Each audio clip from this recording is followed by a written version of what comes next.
it seems like we just kind of ended the school year. Is everybody ready to go? We're absolutely ready to go because, being very honest, we never end.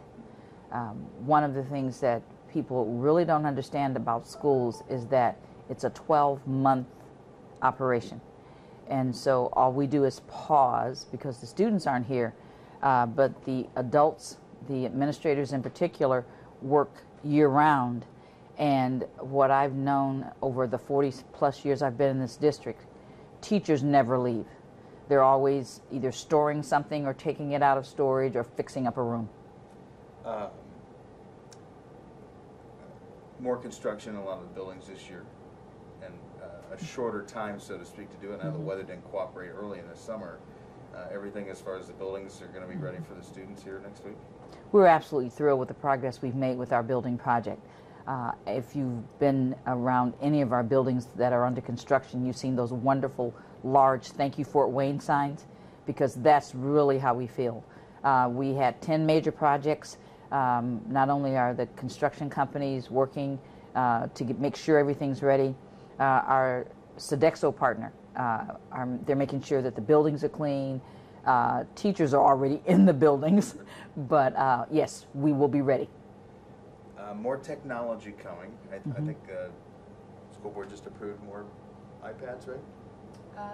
We did last time. Yeah. Just talk about kind of just in the last 4 or 5 years how technology has kind of changed some of the way classrooms are functioning with students, and how that's going to change more this year. Technology is a favorite topic whenever you're talking about education, but we're just slightly different in our approach than maybe other districts. We are large enough that we're not necessarily striving for one-to-one, but one of the things we clearly understand is that students have to be able to use skills. There are technology skills that are absolutely designated for kindergarten through 12th grade.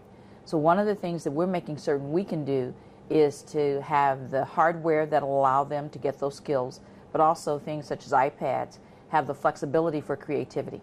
So as large as we are, we try to have a balance and try to make sure that kids are, for example, learning how to actually type, because they're assessed at the state level on whether they can create a written passage using technology, but then by the same token be creative and access the world with technology. So we have to make sure we have that balance and are able to do both.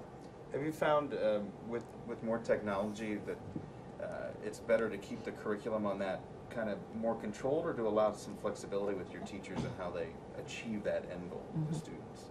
We are not interested in controlling the curriculum for teachers. We are extremely interested in making sure that we control what standards are taught, and that the accountability for kids being able to graduate with the skills they need to be productive citizens. The whole technology world allows students to have access to parts of the universe that they never would have access to without technology. But in our district, we constantly say technology is a tool. You can do learning without technology, but technology expands learning. It allows us to open the world to the classroom. But we focus on the fact that it is a tool, not the beginning and the ending of how we teach. What's the excitement for 15-16? What's the big thing that kind of has some energy for you this year? When you ask me about what excites me, first of all, I just get excited with the opportunity to make sure that 30,000 students are going to get what they need. This year we are focusing in on really being able to digest and manage a lot of the changes that are happening to public education. The whole standard conversation, the assessment conversation, the funding conversation, the competition conversation. So what we're trying to make sure that we do with all the changes we've made in this district is to have that communication, that connection with our parents. We have strong community partnerships. We have agencies throughout this community that have supported us. So a lot of our focus this year will be in making plans for what we're going to have opening, hopefully in a year, our new Student Family Support Center, and making sure that the basics, what happens in the classroom, the connection with the families, the connection with partners within the community, that those are absolutely solid. We think we're heading in the right direction. Once the state settles down and decides what they're going to hold us accountable for, We just want to be ready to make absolutely certain that people understand our focus is educating students, and we're ready for that. Yeah, let's talk about that student family service. First of all, you said you hope it's open in a year. Is that contingent on some stuff from the state and that coming together, or is it? Our opening of the Family and Student Support Service Center is not contingent upon, at this point, the state. The board, as a matter of fact, approved an architect last time. What is contingent upon is just construction. Okay. We're in Fort Wayne, and construction is booming. Sure. And so you have to make sure that you have a workforce to be able to do the work. And so it's just contingent upon being able to get it done. I just want to make sure there wasn't some, well, you know how it's been in Indianapolis. Yes. Everything's jammed up for some reason. But expanding more on that service and what it's going to provide, can you think of anything else like that in the area that is going to be afforded to families where it allows them, for any concerns that they may have, to go down and have that support right away, essentially, right? Absolutely. For us as a large district, it doesn't matter whether it's suburban, urban, it doesn't really matter. Families rely on schools. We are the center of the community, and that's all over the country. In a district as large as Fort Wayne, with a diverse population, with a diverse teaching staff, with all of the different families, blended families, traditional families we have in this district, parents have to know where to go. We believe in the approach of there is a pyramid of support that families and students have to have, because while we are responsible for teaching them the basics, learning, reading and writing and arithmetic, that students have to be ready to learn. Parents need services. They need to know, where do you go to get help? For example, our families that come to Fort Wayne not speaking English, they may have trouble trying to figure out, well, what school should I go to? If there's a need for a referral to one of our social agencies, what we're trying to do is, in one location, centrally located in the middle of the city, on a bus line, within walking distance, have a place that people can come to have questions asked about how to support their students' learning. We also intend to have in that one location training. We've over the years had what we call Parent University, where we're constantly helping parents understand how to help their students academically. And so if we have one location, no matter where they're schooled, we're spread out all over this community. And with our choice and with the options that we give parents, we have parents who may not even be in the neighborhood where they live going to school. But if there's one identified location that I can go and get anything answered as it relates to my child's immunization records, what do I do to prepare my 4-year-old that I want to enroll in school? What are the options you offer? How do I get my child enrolled? Those are all just those, on the surface, simple questions. Really, for people who are struggling necessarily with language, or for people who are working when we're closed, or it's just, there has to be a spot that parents can go and know that they can get some support for their students. Is this a response to what you've heard from parents in the community, that they need something like this, or they want something like this? We, on a yearly basis, survey our parents and our constituents. We have Let's Talk, where we get parents' opinions on lots of different issues. But it's more of a concern that we have a goal 2, that we are going to be responsive to the community and to our family and to our students. And we believe that we've been really having this plan in mind almost 5 or 6 years. It's just that, everything has to fall in place, and you have to have a place for the construction trades. But it's one of our goals, the whole support structure for parents and for students and for the community to have a place. So we don't really see the center as just for parents. There are community organizations that can use it as a meeting place. Our PTA, which is extremely active, our PTA council. So it's a part of our goals. It's something that we have wanted to do for a long time. But I think that, as the board works with me, and as the board lays out for me expectations, one of the things they expect for me to do is to deliver. And part of that is to have one location where, even if we're funding it from lots of different sources, we can figure out, well, did it work? How many people did we serve? What services really impacted families the most?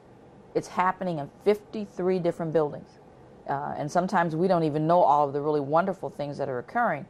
But we're trying to make sure that we have one way of knowing that information we want disseminated, support we want disseminated, we're doing it once instead of trying to replicate that 53 different ways. How will the staffing be handled? Will it be people that are already within the district that will move to that area? Absolutely. For example, our Student and Family Services now is located on the first floor. That would be relocated. We have part of our nursing services that would be relocated. We have community programs. So we don't see an additional staff requirement. What we see is taking people who are scattered all over the district, putting them in one place because they do like work. Interpreters. Yeah. You know, right now some are housed at Anthus, some are over here, but if you're having a center where parents come, it makes logical sense to have your interpreters connected to that center. I would be remiss not to bring up transportation. It's obviously been discussed frequently, and you know, there's always the first day of school, or first couple days really, with the district of this size. But do you feel the district's in a good spot to handle everything come the first day of school this year with all the changes? I think we're in an excellent spot. I think we're prepared. But I think one of the things that you will find all of us struggling with is this has probably been one of the most disturbing times for us as educators, because we know what we do when we impact services we provide. And transportation is a service that people have just come to expect. We are working overtime to try to help parents with other options. But for some of our parents, over 7,000, we don't have an answer. We have a contingency plan. We're doing what happens if students end up at the wrong school? What happens if parents take them to the bus stop and they really are not supposed to be at the bus stop? We are as prepared as you can be for 30,000 moving parts. So I think that it's been phenomenal to see the cooperation between the schools and the parents. People are angry, people are frustrated, and we have to be the ones that they look to and the ones that they blame.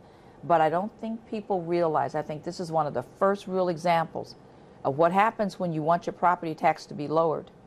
It results in fewer services and it results in cuts. And so this is really the first time that people are coming face to face with what happens when we make decisions that seem on the surface to be the right thing to do for our pocketbook. But now parents are inconvenienced and schools are inconvenienced, and it's being felt emotionally all over the district. But our responsibility is to make it work. So that first day of school, we've got plan A to Z. And even saying that, first days of school are always just that day you just hold on. Right. Because kids show up that you didn't know were coming because they moved probably the day before. You know, parents who have contingency plans, something happens in their lives and it doesn't work. So, you know, with over 5,000 employees and 30,000 students, we're as ready as we're going to be and really looking forward to it. Well, at least there's no snow scheduled for the first day of school, so now, it'll be okay. In Indiana, I won't even say that's not possible. You mentioned that it's disturbing for educators. Do you feel in the last couple of years with what's come out of Indianapolis that there's a generation of students being hurt? I think it's a national movement. I think that what's happening with public education is an agenda that isn't rooted in education, it's rooted in business. I think that what we have done is taken what used to be a noble profession that people grew up wanting to be teachers. They idolized their teachers, and we've entered it into this accountability era that I don't think anymore that we even know what we're counting. I don't think anymore that we know what our actual goals are. And Indiana is no different than any other state. I'm still in education when I'm probably past retirement age, because for all of the negatives, you will not find people more dedicated to what they do. When you ask about the summer, people don't leave. They're always worried about the next thing they need to do. So what we're going to focus on this year is what we can control. We do a pretty good job of letting our legislators know. We have great relationships with them. But I think that Indiana is a part of this national movement that I hope I'm still involved enough when it ends. Because I think that the whole attitude around public education, people aren't going into into education period anymore because been given such a negative rap. Well, there was a story kind of picked up some steam earlier this week about teacher shortages. Right.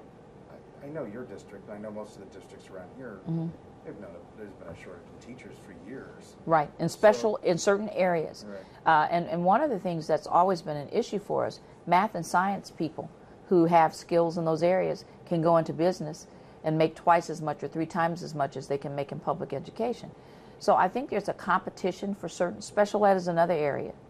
We're still having people in education, and a good thing for us in this district is we have people who've been with us 30 and 40 years that still have the passion, that still are excited. But I think that we as a country need to wake up. Public education, and it was a part of what the founding fathers thought we needed to have to make this a strong country. And I think public education becomes the symbol of everything that needs to be fixed. And that's because we're in the middle of every community. We're the one place that everybody goes and has a connection, and everybody's been to school. So for us in the Fort Wayne Community Schools, we know all the things that we should be worried about. But that's for me to worry about, that's for the board to worry about. Teachers and administrators, students, parents, their focus has to be on what's Johnny going to do the first day of school, and what are we going to guarantee happens by the end of school. That's the approach we have to take. So in June, if we're sitting here having a conversation, what do you hope to have accomplished this school year? Well, first of all, we still have some of our projects to finish off, so I hope that the building project continues to be successful. I think the unraveling of the new standards, and we have a complete focus this year on having teachers understand the standards they are to teach at their level, but then also have the ability to differentiate, because all students are on the same level in the classroom. So we believe strongly, we take students where they are and we push them and add value to their education. So at the end of the year, I want all of us to look back and say, we have added value to the life of every single child. We've met our own personal expectations, we've met the district expectations. We're not going to worry about the state expectations at this point, because I think they've got to decide what they want to do with public education.